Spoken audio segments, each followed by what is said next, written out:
ఇక కీలక నిర్ణయం దిశగా తమిళనాడు సర్కార్ అడుగులు వేస్తోంది. పానీపూరిని బంద్ చేసే యోచనలో తమిళనాడు ప్రభుత్వం ఉన్నట్లుగా తెలుస్తోంది. దీనికి పానీపూరి తనిఖీల్లో బయటపడిన సంచలన నిజాలే కారణంగా తెలుస్తోంది.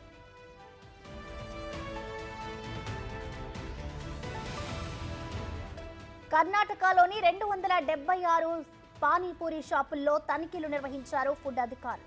పానీపూరిలో వాడే వాటర్, కలర్ రావడానికి రసాయనాలు వాడుతున్నట్లు గుర్తించారు అధికారులు. ఈ తనిఖీల్లో శాంపిల్స్ సేకరించి పరీక్షలు నిర్వహించారు. ఇందులో 41 శాంపిల్స్ లో ప్రమాదకర రసాయనాలు ఉన్నట్లు గుర్తించారు అధికారులు. ఇక క్యాన్సర్ కు కారణమయ్యే రసాయనాలు ఉన్నాయని ఇందులో నిర్ధారించారు.